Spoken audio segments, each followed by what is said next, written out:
we have some news to discuss in regards to the Hall of Fame. Take it away, my friend, because we got some really exciting news. Finally, the Demolition So is in the Hall of Fame. Axe and Smash, and hopefully they acknowledge Crush as well. Yeah. Um, for those of you that might have followed me in my now going on year 13 of doing wrestling podcasts, from day freaking one that I've gotten my voice out there for wrestling podcasts, I have been begging for Demolition to be in the Hall of Fame. At the time I started it, they had the record for the longest tag title reign. Now they're third, thanks to New Day and the Usos. Yeah.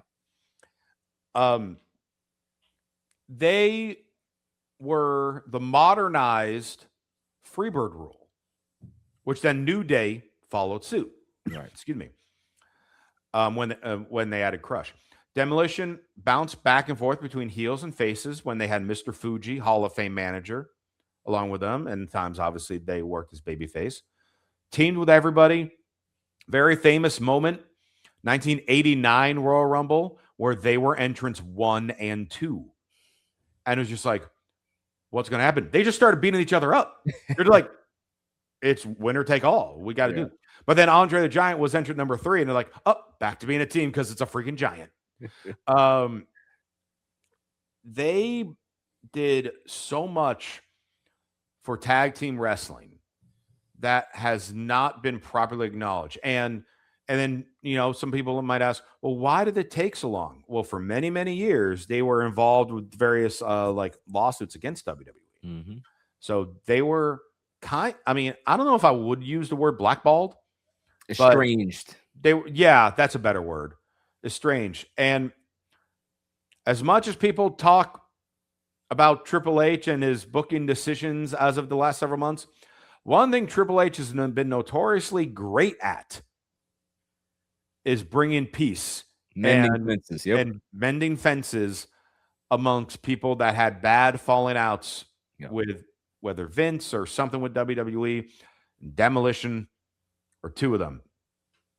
And I will say this, and I'm still trying to find good footage of this. You could find this match on YouTube in very like grainy, like bad static footage. And that's the only place I've found it.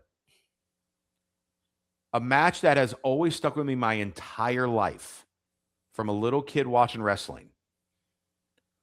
From the Wrestling Challenge show, where Demolition defended and lost the tag titles against the Colossal Connection.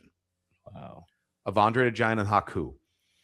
And Barry, I need you to look up this. It's a short match. Yeah. You guys need to watch this match because something is done in this match that we have never seen since, really, in a tag team match where where like not a squash type match, where like two legit tag teams. And what that story is Axe starts the match and the Colossal Connection prevents Smash from ever being tagged in. Wow. The entire match, it is Haku and Andre against Axe.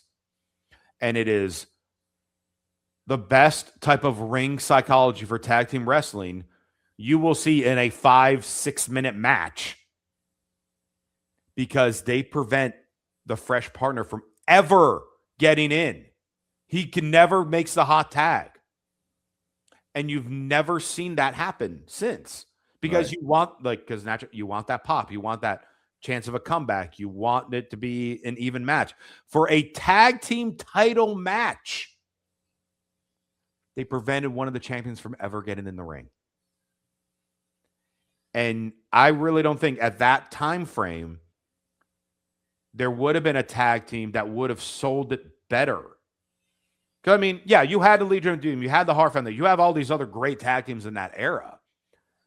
But to sell the story of, no, one guy is just not going to get into the match. is utter brilliance to me. And that has always stuck with me. Again, it's not statistically, technically the best match in the world because it's not. But just the So that story. match has stuck with me since I was maybe 7 years old, Wow.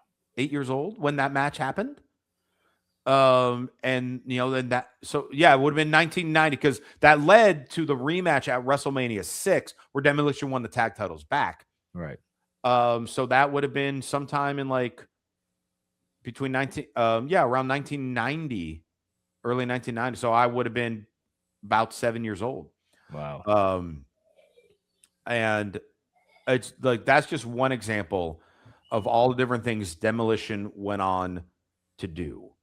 And I am thrilled that they are getting a moment, getting to do a speech, getting to be acknowledged, getting the Hall of Fame induction.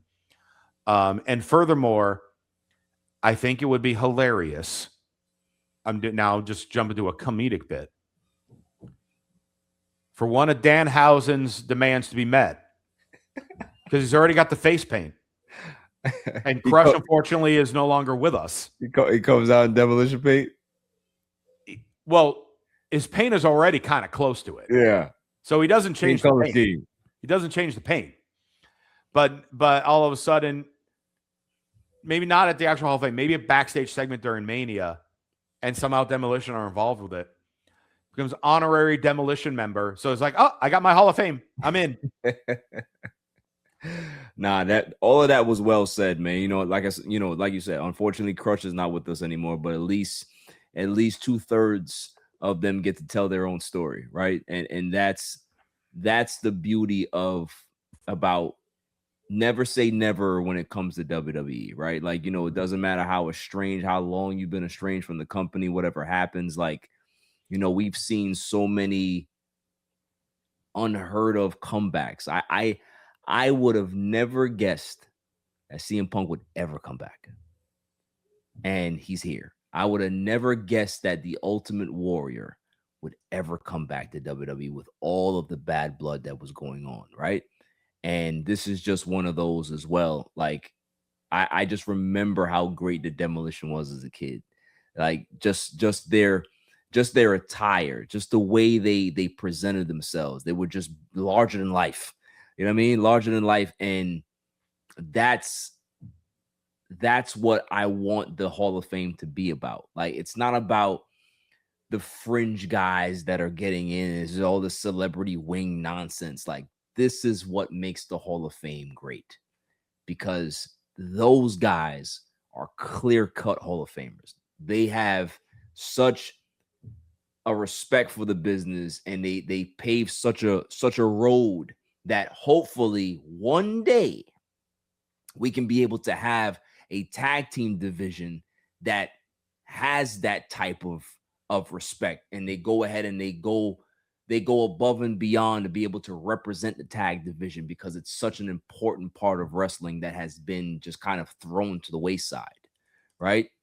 That's what makes it so important, because they're like one of the last of a dying breed of historical tag teams that have ever been in the ring. You know what I'm saying? So shouts to the Demolition, man. I'm looking forward to that speech, and there might not be a dry eye in the room. So we'll see what happens with that. Any final thoughts, sir, before we get out of here? Well, I'm just making sure I found the link actually, and this is definitely better quality than I remember seeing. Oh, nice. So I don't know, maybe someone else got a better quality video of it. Somebody has the same reverence for the match like you do. Yeah, so I am in like the live comments for here for the page. There is a YouTube link that I just posted up there, so you can go in and watch that match. Nice. So it is in the chat now. So you, Barry, I will your homework. I mean, the total length of this video is 8 minutes and 3 seconds. It ain't a long match. That includes entrances, right? I'm gonna check it out. I'm definitely check it out. This is just, it's just brilliant ring psychology. Yeah. I have always loved this match because like Axe, tried to reach for the tag multiple times, but then they stop it just in the nick of time. It all just works out. Yeah. So Good hell stuff. yeah, Good Demolition. stuff. Are we gonna get? We got to get at least one more person added to the Hall of Fame class, don't we? I would believe so. Who do you think it is? Um, Can Dave Batista get into the Hall of Fame already, please? well, they try to induct him in the pandemic. Yeah, but it's 6 years removed now. Come on now. I'm gonna throw this one out there because again, we're talking about mending fences. Talk about like different anniversaries of things, where Raw's going, this or that. Someone is having a residence in Vegas over the time frame that Mania is at. Okay. Cyndi Lauper. She needs to definitely be in. 100%. 100%. Like you can't have a celebrity wing without Cyndi Lauper. You just can't. Mm-hmm. You just can't. Like right. WrestleMania 1. What are we talking about here? Like, come on now. Yep. So I would say if they're only adding, I hope they would add 2 more, but if they're only adding 1 more, you could do Cyndi Lauper. I like that. The one that I hope to happen, but it won't happen because that's one that needs to marquee the Hall of Fame. That's the main event. Hopefully one day we get Owen Hart. Never happen. I know. That one will never happen. I'm just hoping. It's just it's Diana. Or not Diana. No, is that her name? No. Diana was Brett's sister. Yeah. I'm sorry, I'm forgetting Owen Hart's widow's name.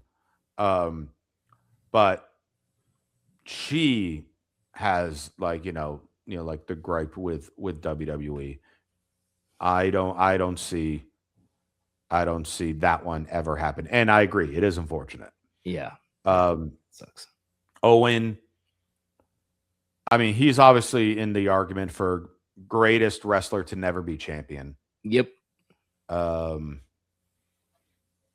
There are a handful of people I will put in that conversation, but he's obviously like the forefront for most people. Yeah.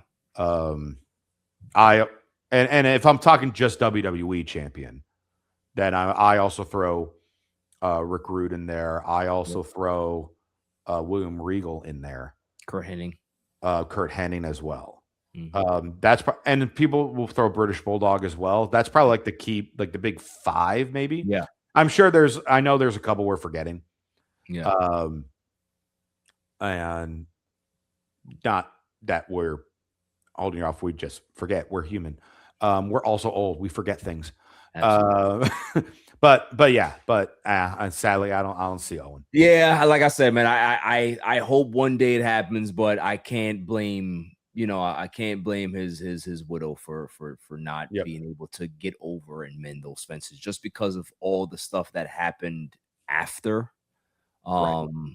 But if Bret Hart can say, "Hey, I'm gonna piece it up," then I think there's a chance. That's all I'm saying.